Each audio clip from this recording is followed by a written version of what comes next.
Começando então a terceira parte, a penúltima parte da nossa aula hoje, pessoal. Acordos internacionais que os Estados Unidos fez.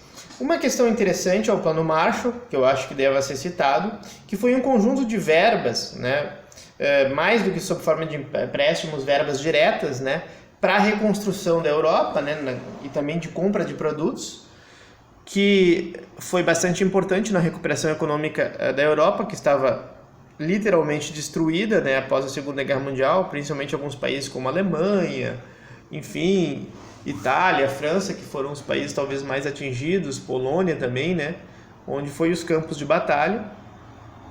Os Estados Unidos cria, né, a Organização do Tratado do Atlântico Norte junto com outros países ali europeus, em 49, que completa, em termos mundiais, a hegemonia norte-americana, né? Era uma aliança militar em defesa mútua, né? Caso alguns dos seus membros fossem atacados, né? Isso é importante, dado que muitas vezes, né, frente a uma poderosa União Soviética, que era a grande força do Oriente ali, alguns países ocidentais sozinhos, evidentemente, não conseguiriam conter um avanço como Hitler tentou, por exemplo, e fez na Polônia brincando, né, pessoal, no início da Segunda Guerra Mundial.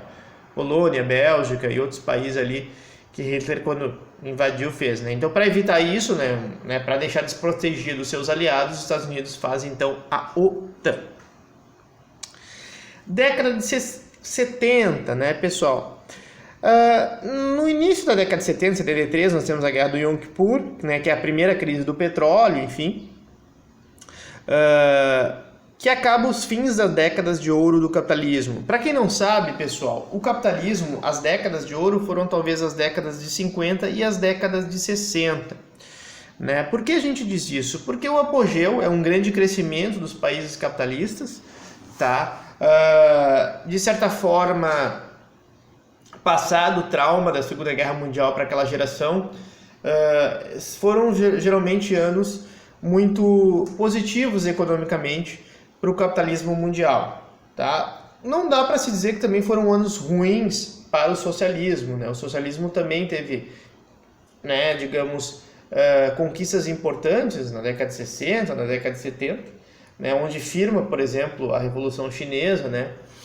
E eu já vou falar sobre isso, tá? Mas nos países, digamos assim, né, a Guerra Fria, ela teve uma atração forte, né, por alguns países da África, por exemplo, né, que eram países que também lutavam às vezes por movimentos de libertação nacional. A gente não pode esquecer, pessoal, que até mais ou menos década de 60, década de 70, muitos países ainda eram colônia na África, tá? Esses países são países independentes muito, muito recentemente, né? Não fazem, a maioria deles ali, alguns deles não fazem nem 100 anos, né? Nem um século que estão independentes, tá?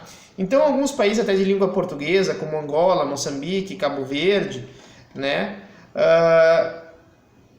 eles tiveram experiências socialistas, né? Então, teve toda, digamos assim, uma reverberação, né, uma ampliação do socialismo nos países que causava calafrios, né, pelaquela doutrina Truman que tentava justamente evitar o avanço do socialismo pelo mundo. Também, no final da década de 70 e o início da década de 80, surge o chamado, vocês ouvem falar, tá torto e à direito, né? Neoliberalismo. Professor, o que é neoliberalismo? Bom, pessoal, deixa eu dizer uma coisa bem clara para vocês, assim, que eu hoje já sou mais acostumado. O liberalismo, ele existe econômico, né? Desde digamos assim, né, vulgarmente falando, desde a publicação do livro do Adam Smith lá no século XVIII, já existe uma linha liberal econômica de modo de pensar que pensa que a regulamentação por parte do Estado, né, econômica, ou seja, a participação econômica de agentes estatais na economia dá errado, não dá certo, tá? Só que no caso do neoliberalismo, ele é um neoliberalismo no sentido de talvez questionar, né, o welfare state, o estado de bem-estar social europeu, principalmente, que existia nessa época, né, e já estava fortalecido, tá? Dizendo que, enfim, algumas políticas sociais muito assistencialistas levariam à preguiça, etc. Enfim, né, talvez menos tributação, mais liberdade, né, mais principalmente mais liberdade dentro do mercado de trabalho na relação entre patrão e empregado, né? Questionando talvez alguns direitos trabalhistas, enfim, que engessavam, na visão dos neoliberais, o mercado de trabalho, né? E o principal autor aqui é talvez von Hayek, né? O Caminho para a Servidão, né? Ele, Milton Friedman, entre outros economistas aí, que são, né, os economistas, né, dessa onda neoliberal aí. Tá? E começava aí com Margaret Thatcher e Ronald Reagan nos Estados Unidos, né? Margaret Thatcher, a dama de ferro, né, que governou a Inglaterra na década de 80. A ameaça também não era, né, só do Estado comunista, mas um Estado interventor. Tá? Isso é uma coisa que vocês têm que deixar claro, né, e demarcar essa existência do neoliberalismo. Os efeitos do neoliberalismo, pessoal, eles foram muito mais no sentido de talvez desregulamentar o mercado de trabalho do que propriamente retirar o estado de bem-estar social. Hoje se vê isso, né? O welfare state europeu, apesar de algumas mudanças pontuais, né, de alguns recalibragens, digamos, feitas dentro desses governos, eu já estudei sobre isso também, né, muito mais uma desregulamentação do mercado de trabalho, tá? Do que propriamente um desmantelamento, né, das políticas sociais feitas, né? Ou seja, isso até um debate depois que eu vou lançar para vocês. Eu acho que a partir de certo desenvolvimento de um certo welfare state, tá, de um certo estado de bem-estar social, é muito difícil a gente retroceder de uma maneira muito forte, tá? Isso aí, por exemplo, vou citar, não quero entrar aqui nesse debate agora, mas por exemplo do Bolsa Família, muito difícil. Agora vamos tirar um programa social como o Bolsa Família, que já está completando aí mais de 15 anos de existência. A China, pessoal, a China, ela foi um outro estado, né, que houve a revolução, ou pelo menos a história da Revolução Chinesa, ela já começa com Mao anterior a 49, mas ela culmina, né, com o socialismo mesmo em 1949, pouco depois então da Segunda Guerra Mundial, né? E apesar de ser um país comunista, ou melhor falando socialista, né, sendo mais específico, ela teve um processo histórico bastante diferente da União Soviética, né? A China, de certa forma, ela tem uma importância política maior pelo tamanho, né? Cerca de 20% da população mundial era chinesa e continua sendo, né? Uma boa parte da população mundial é chinesa, isso não mudou, ainda que eles pelo menos frearam seu crescimento, e isso tem um impacto político importante, tá? A China, da mesma forma que o stalinismo, tá? Só que de uma maneira diferente, acho que talvez não tão impactante, ela levou uma rápida coletivização do campo, né?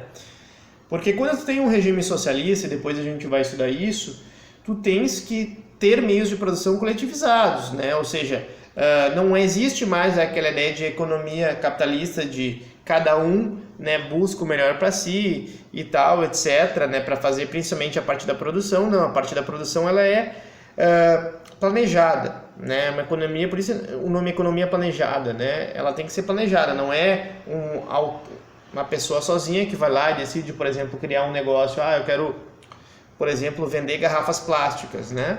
Não é assim. O Estado tem que autorizar, o Estado tem que ser o detentor, enfim, dessa empresa, etc, né? E suprime um pouco a ideia da iniciativa individual. É muito mais uma iniciativa coletiva organizada. A gente vai falar bastante sobre isso. E em 1960, por incrível que pareça, houve um racha entre Pequim, né, entre, na verdade, a China e Moscou, né, ou seja, entre a União Soviética e a China, e houve um rompimento desses países. Professor, mas por que eles não se uniram? Eles eram socialistas. Exatamente, pessoal. Uma coisa importante é que dentro da disputa também hegemônica, dentro do capitalismo e dentro do socialismo também tem suas disputas, obviamente, tá, pessoal? Então eles não eram, digamos assim, nações irmãs, né? Não que fossem nada de conflito bélico, mas enfim, teve, digamos, um rompimento de relações, enfim, um afastamento entre até a própria maneira como a China pensava a Revolução Socialista e a continuidade do projeto socialista, né, diferente às vezes de Moscou, ok? A visão do Mao, né, era muito mais próxima do marxismo-leninismo né, de Stalin propriamente, do que uma versão mais tradicional ou pelo menos mais original, enfim, do Marx, sobre a respeito do socialismo e de outros interpretadores marxistas, tá? Então, uma visão bem leninista mesmo, uma visão de Mao Tse-tung. E aí a gente, né, começa a pensar, né, os problemas estruturais após uma revolução, né? O que fazer, né, para manter a mudança social, tá? No caso soviético, vocês pegam, se vocês estudarem assim, vocês vão ver uma forte industrialização do campo, né? Então, aliás, uma forte industrialização do país. Então, para fazer isso, de certa maneira, tu tinha que forçar tanto, digamos assim, as pessoas no campo a trabalhar para conseguir com que essas pessoas de toda a cidade trabalhassem na indústria, que houve forte exploração dessas pessoas, né? Os gulags, a maneira como se colocou, e isso se faz pensar, então qual é a diferença entre a exploração do capitalismo pelo socialismo, né? Se de repente o Estado lá, socialista, também explorou muito do trabalhador russo, tá? E em ambos os casos houveram muitas mortes, né? Então a gente vai voltar a esse debate. No próximo vídeo, tá? Já está acabando aqui a bateria do meu celular, eu vou ter que encerrar então essa parte, mas no próximo vídeo então a gente termina falando sobre esses aspectos, ok?